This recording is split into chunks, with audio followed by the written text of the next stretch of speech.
Poin yang ketiga adalah penerbangan selama pandemi hanya boleh direct atau langsung ya. Dirubah boleh 1 kali transit dengan 1 PNR walau beda penerbangan. PNR itu artinya passenger number record.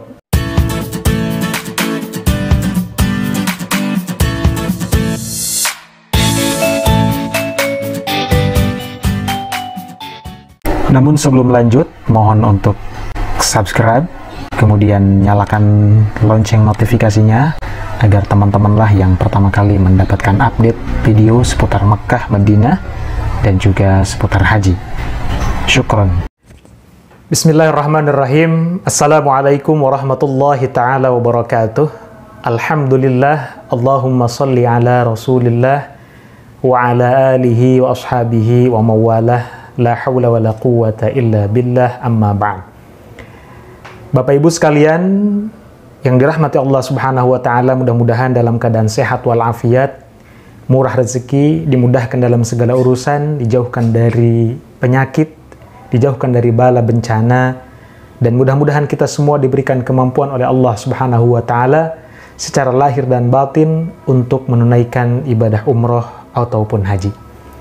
Baik Bapak Ibu sekalian, pada kesempatan kali ini saya akan update mengenai umroh dan haji, terutama masalah umroh, karena untuk masalah haji kita sudah melewatinya kemarin.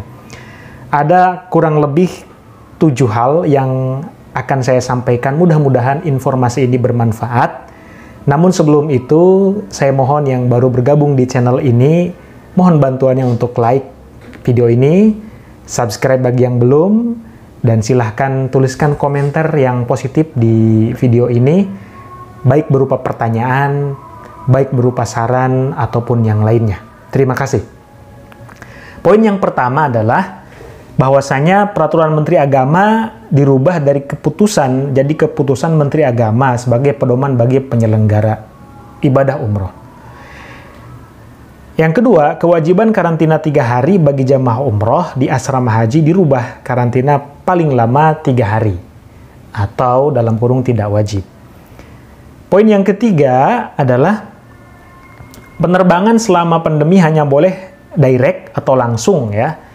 Dirubah boleh 1 kali transit dengan 1 PNR walau beda penerbangan. PNR itu artinya passenger number record ya. Kemudian kalau penerbangan direct itu artinya penerbangan yang langsung, misalkan dari Soekarno-Hatta langsung ke Jeddah ya, ke Bandara Airport King Abdul Aziz, atau ke Bandara Madinah ya, Bandara Prince Muhammad bin Abdul Aziz ya di Madinah. Nah, itu maksudnya direct. Nah, itu dirubah menjadi boleh 1 kali transit, misalkan dari Jakarta menuju ke Singapura dulu, kemudian baru ke Jeddah atau ke Madinah, dengan catatan 1 PNR atau 1 passenger number record, jadi kode number penumpang. Yang kelima, itu yang keempat, pemberangkatan dan pemulangan jamaah hanya melalui 7 airport. Yang pertama Soekarno-Hatta, kemudian Juanda, Surabaya, Hasanuddin, Makassar, Kuala Namu, Medan, dan Bali. Ya, 2-nya ini tidak disebutkan. Yang jelas itu tidak diperbolehkan dari bandara atau dari airport Kertajati, lalu Solo, dan juga daerah istimewa Yogyakarta. Lalu selanjutnya adalah pembagian kuota visa umroh dilakukan pemerintah Indonesia, akhirnya dihapuskan.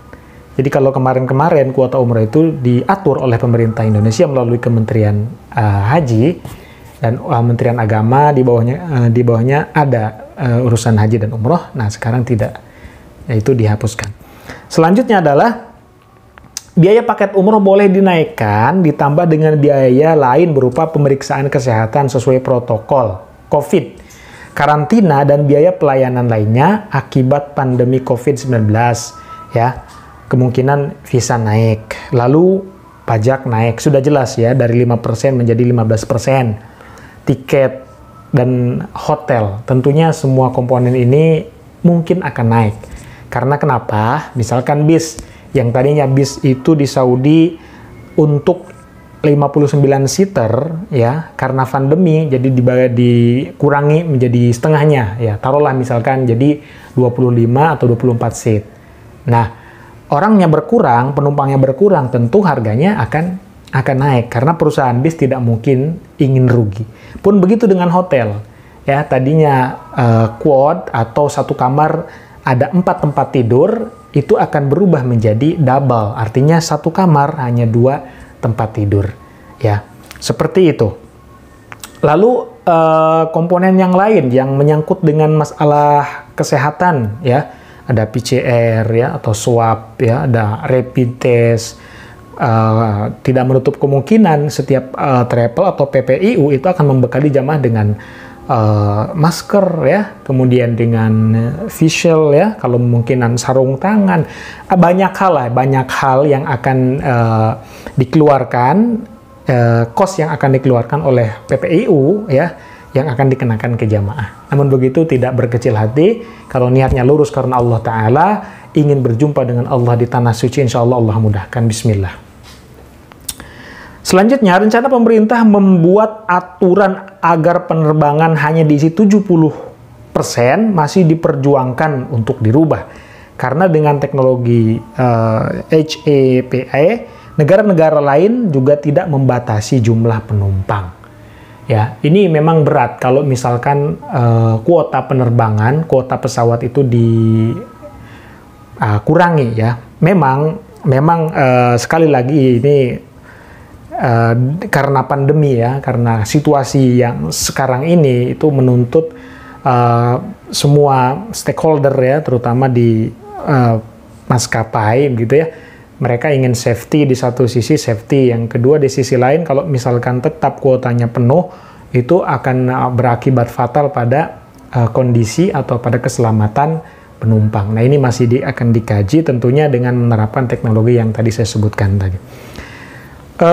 Demikian informasi yang singkat dan padat ini. Mudah-mudahan Bapak Ibu sekalian, para calon jemaah calon jemaah umroh menyadari informasi ini apa adanya, begitu ya, bahwa ini tidak bisa dipungkiri karena memang situasi dan kondisinya menuntut kita untuk seperti ini. Tidak ada satupun orang ya, baik itu calon jemaah, pengusaha travel yang ingin kondisi seperti saat ini, pandemi. Tidak ingin ya. Tetapi bagaimana kemudian kita menyikapi kondisi seperti saat ini, kita bisa tetap berangkat umroh ya, tetapi keselamatan kita juga terjamin. Maka kita banyak berdoa, mudah-mudahan pandemi ini segera berlalu dan kita semua, para calon jamaah umroh, bisa berangkat dengan aman, nyaman, tenang, dan juga tentram ya. Nah, informasi ini saya dapatkan dari grup Asosiasi Travel Muslim Indonesia (ATMI) yang diketuai oleh Bapak Haji Wawan Syuhada ya. Beliau juga adalah partner saya di umroh ya. Jadi saya memberangkatkan jamaah melalui travel beliau ya, BS Travel. Dan secara detail informasi ini disampaikan oleh salah satu anggota grup ATMI tersebut yang mengikuti rapat dengan Kementerian Kesehatan, Kementerian Perhubungan, Kementerian Luar Negeri, BNPB, dan juga pihak imigrasi. Ya, jadi insya Allah informasi ini valid dan mudah-mudahan dapat dimengerti dan juga dimaklumi adanya. Baik, terima kasih Bapak Ibu sekalian. Informasi ini saya cukupkan sampai di sini. Wassalamualaikum warahmatullahi wabarakatuh.